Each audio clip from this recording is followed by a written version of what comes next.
खबरों के अंदर की पूरी खबर, हर खबर की सटीक पड़ताल, आपका भरोसा हमारी जिम्मेदारी। सच, साहस और सरोकार, यही है हमारी पहचान। जांच में कोरोना पॉजिटिव निकली 18 वर्षीय युवती ने की 3 मंजिला से कूदने का किया प्रयास। स्वास्थ्य कर्मियों को सुनाई खरी खोटी, बोली मुझे न खांसी न जुकाम, अस्पताल नहीं जाऊंगी, डॉक्टर को ही कोरोना है। मनीमाऊ के क्वारंटीन सेंटर में संदिग्ध होने पर रखा गया था। युवती को रिपोर्ट पॉजिटिव आने के बाद किया हंगामा। परिवार के सदस्य पहले से ही है कोरोना संक्रमित, सभी है अस्पताल में भर्ती। कन्नौज के मानीमाऊ स्थित हाई रिस्क क्वारंटीन सेंटर का मामला। चलो, अरे वहीं रखिए आप। पूरा गेट ये करते हुए जाओ, ये करते हुए जाओ, पूरा सैनिटाइज करो।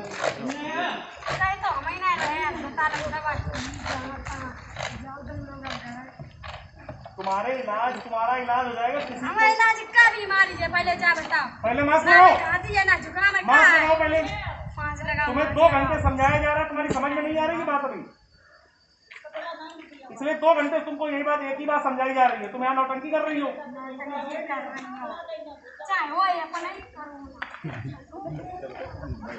बटन दबाओ पीछे, बटन दबाओ बटन। अरे यार अरे 1 मिनट रुको यार। नहीं, तुम्हारी बीमारी के इलाज के लिए बोला जा रहा है कि तुम्हें कुछ और करने के लिए।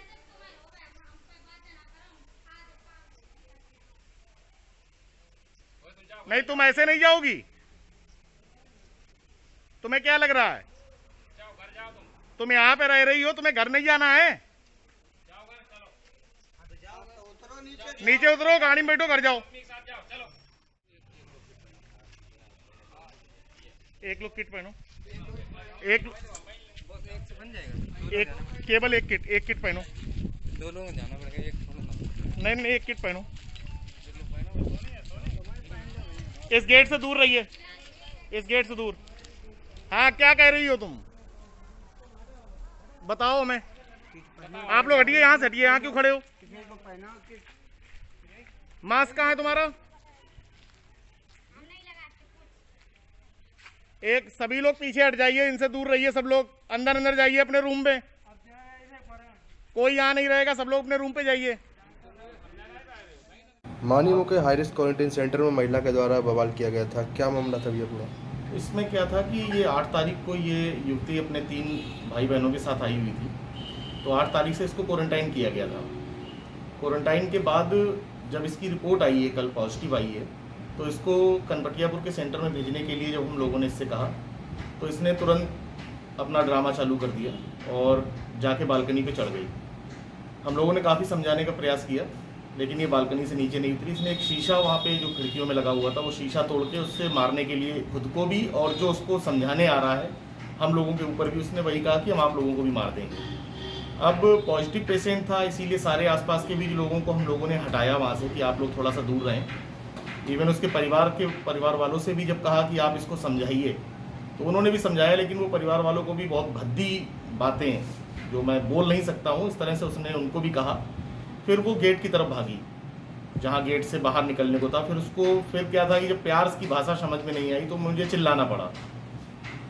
कल पहली बार लगा कि जब आराम से काम नहीं हो रहा तो चिल्ला के भी काम होता है, तो मैं उससे काफ़ी तेज चिल्लाया, तो वो रुकी। रुकने के बाद वो वापस अंदर आई।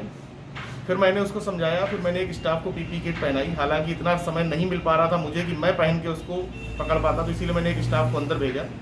मुझे लग रहा था कि यहाँ पे मेरा सामने रहना बहुत ज़रूरी है। मैंने अपने सीएमओ सर को बताया, उन्होंने तत्काल मुझसे कहा कि आपको जैसे बन पड़ता है आप उस तरह का उसको समझाइए।